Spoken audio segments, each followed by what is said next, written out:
Hey everyone, welcome to Ian and Friends Giro d'Italia edition. I am FloBikes senior editor Ian Dille.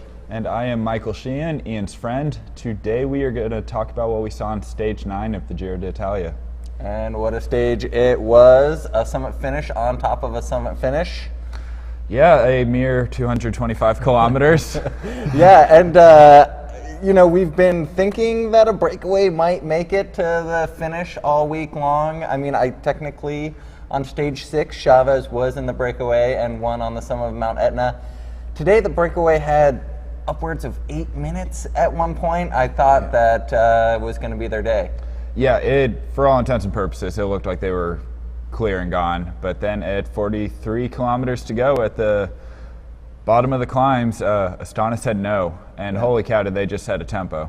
Yeah, no, they were railing it on the front. Obviously still expecting big things out of Miguel Angel Lopez. And they really ate into the lead of the breakaway. And the breakaway also was not working together super well. We saw attacks starting early on the first climb, and then by the time they got to the second climb, or actually in between the first and the second climb, just this beautiful valley between the climbs, sort of a false flat uphill, these wide green plains and these stone mountains in the distance. There wasn't a lot of cohesion in the breakaway. 3 riders left, and we saw the Androni rider, Fausto Masnada, just killing it. He definitely had the ride of the day. What a ride for him. It really looked like he was going to stay away for a while. Hugh Carthy for EF Education. First, he also put in a really good chase, but yeah, the tempo of Astana, they have got to be one of the strongest teams in this race. They came here with a lot of cards to play, and so far it just has not really worked out for them. They had Miguel Angel Lopez crash and lose time early on.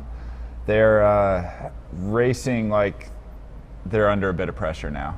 Yeah, it is. I feel like they feel perhaps like they need a result, and twice now on Etna they also put their team on the front coming into the base of the climb. And so, they don't have a jersey of any sort, but they're certainly not afraid to take control of the race. Yeah, and they're thereabouts. I think they're 9th and 13th overall. Pella Bilbao is still holding on to a top 10, and then Miguel Angel Lopez, he is slowly clawing his way back up after that crash. But they've got some work to do, and I think that we're going to see a lot more aggressive riding from Astana because they have no shortage of horsepower to kind of dictate these climbs. Yeah, I mean, but Michelton Scott is definitely the story of this race so far. I mean, within the last few K to the finish, they still had 3 riders left, and Jack Haig, again, just smashing it on the front. Unbelievable work from that youngster. I did not really know who Jack Haig was before this year, and just seeing the work that he has put in for his 2 team leaders is something else. And then, having Simon Yates and Esteban Chavez just cap it off day in and day out. The finish of today was pretty perfect for Simon Yates, but what kind of blew me away actually was with about 500 meters to go, we saw Domenico Pozzovivo on the front just ripping. A guy was getting dropped every 5 seconds or so. Yeah, Dumoulin came off the back, Carapaz came off the back. Yeah, and throughout this just chaos, Esteban Chavez just rides up in the wind to his teammate Simon Yates and looks over and has a little chat to see what the play is for the last minute of this race. I'm like, are you kidding me? These 2 guys are so strong right now. Yeah, no, it's insane. I mean, definitely everything they could have hoped for in the first week. They're now sitting first and second. Chavez is leading the KOM. I mean, they couldn't have asked for a better first week. Now, I did read that Yates believes he'll need minutes on Dumoulin come the time trial in about a week's time from Tuesday. So most people will. Yeah. It's not an insanely long TT, but Dumoulin will put some serious time into everybody on that day. Yeah, and something that is really playing into the hands of the likes of Simon Yates and Thibaut Pinot right now is the fact that there are so many time bonuses up for grabs at these summit finishes. It's these finishes that we've seen so far at the top of mountains, they are just really favoring the more punchy climbers like Yates and Pinot. They have the kick to the line that Dumoulin just doesn't quite have. Yeah. I mean, Dumoulin was right there until the last 400 or 500 meters, and he got gapped off as they were sort of railing it to the line. And yeah, I mean, to lose 10 seconds, 15 seconds probably isn't a big deal for him. But when you count that Simon Yates, I believe, got a 10-second time bonus as well, that's a bit of a game changer. Yeah, so that turns it really quickly into a 20-second deficit, and he can only afford so many of those, leading up to this time trial. Yeah, do we dare talk about Chris Froome anymore? Yes, so we've talked about the guys who are having success in the first week of the Giro. Now let's go to the casualties.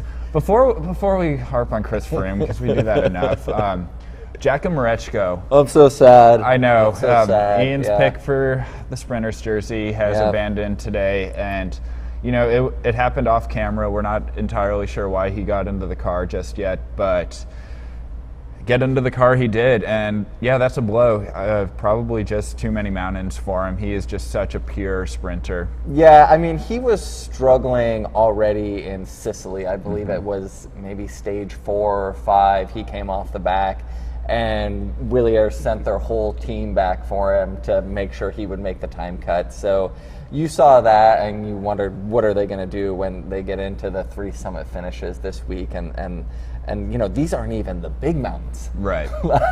There was no way he was ever going to make it to Rome if he's getting dropped in Sicily. Yeah, I'm sure he would have at the very least liked to have hung on for what's coming up next week. That we're going to have some sprint opportunities again, but maybe just a little bit too much for him. Yeah, I mean, he's young too. He's still 24 years old, and so he has a long ways to go. And like you said, he always has those races in Asia to scoop up more UCI 1.1 wins. Yeah, he is very, very successful over there. Pretty much any flat run into a finish, he is fearsome. So quick. Yeah. Going down the line, though, of some other casualties, Louis Meintjes, he has not had a good first week. We're not entirely sure why, but he's just not really been on that top climbing form that we've seen from him in the Tour de France in recent years. Yeah, I mean, that really opens the door for Ben O'Connor, though, who is riding incredibly, opens opportunities for North American Ben King.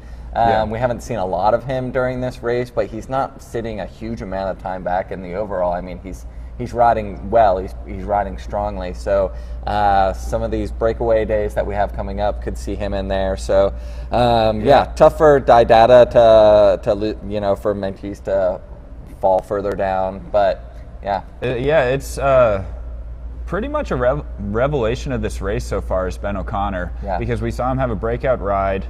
Stage 3 of Tour of the Alps. Again, we have that in our archive footage of FloBikes. Check it out. That was such an incredible finish by the young Australian. And Ian and I, we were talking before the race, and we're like, yeah, that was a great ride, but we're not sure if he's really going to have it for the a Grand Tour after that. Yeah, Tour of the Alps was short stages. Not anywhere the level that we're seeing in this race, but he's hanging right in there. I mean, we saw an interview with him this morning, and he was saying that the only reason he was upset yesterday when Froome crashed him coming up the mountain was that he was planning on launching attack, hoping to win the stage. So he's definitely no shortage of confidence for Ben O'Connor. Yeah, that's incredible. A lot more to see from him, I am sure, in the coming weeks. And then Davide Formolo also lost time. Which is a bummer for the Bora Hansgrohe team.